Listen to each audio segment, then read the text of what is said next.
"My time grows short," observed the spirit. "Quick!"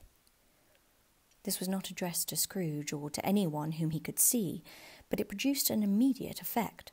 For again, Scrooge saw himself. He was older now, a man in the prime of life. His face had not the harsh and rigid lines of later years, but it had begun to wear the signs of care and avarice. There was an eager, greedy, restless motion in the eye, which showed the passion that had taken root and where the shadow of the growing tree would fall. He was not alone, but sat by the side of a fair young girl in a mourning dress, in whose eyes there were tears, which sparkled in the light that shone out of the ghost of Christmas past.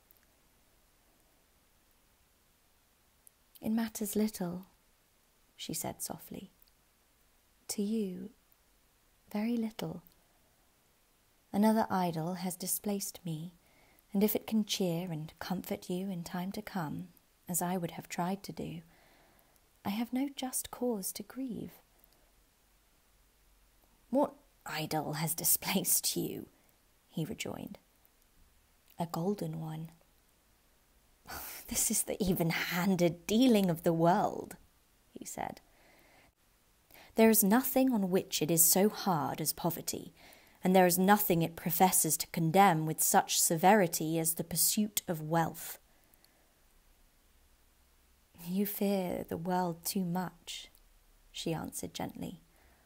"All your other hopes have merged into the hope of being beyond the chance of its sordid reproach. I have seen your nobler aspirations fall off one by one, until the master passion, gain, engrosses you. Have I not?" "What then?" he retorted. "Even if I have grown so much wiser, what then? I am not changed towards you." She shook her head. "Am I?" "Our contract is an old one. It was made when we were both poor and content to be so, until, in good season, we could improve our worldly fortune by our patient industry. You are changed. When it was made, you were another man." "I was a boy," he said impatiently. "Your own feeling tells you that you were not what you are," she returned. "I am.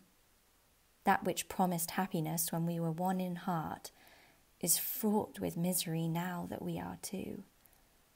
How often and how keenly I have thought of this, I will not say. It is enough that I have thought of it and can release you." "Have I ever sought release?" "In words, no, never. In what then?"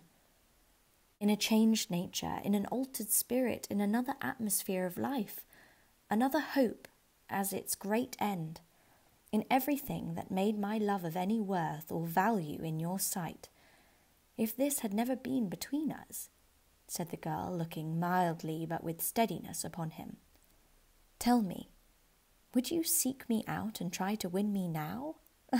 No." He seemed to yield to the justice of this supposition, in spite of himself, but he said with a struggle, "You think not?" "I would gladly think otherwise if I could," she answered. "Heaven knows, when I have learned a truth like this, I know how strong and irresistible it must be. But if you were free today, tomorrow, yesterday, can even I believe that you would choose a dowerless girl? You who, in your very confidence with her, weigh everything by gain, or choosing her if for a moment you were false enough to your one guiding principle to do so. Do I not know that your repentance and regret would surely follow? I do. And I release you, with a full heart, for the love of him you once were." He was about to speak, but with her head turned from him, she resumed, "You may, The memory of what is past half makes me hope you will have pain in this. A very, very brief time, and you will dismiss the recollection of it gladly as an unprofitable dream from which it happened well that you awoke. May you be happy in the life you have chosen.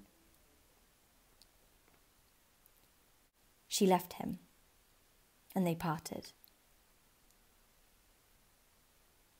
"Spirit," said Scrooge, "show me no more. Conduct me home. Why do you delight to torture me?" "One shadow more," exclaimed the ghost. "No more," cried Scrooge. "No more. I don't wish to see it. Show me no more."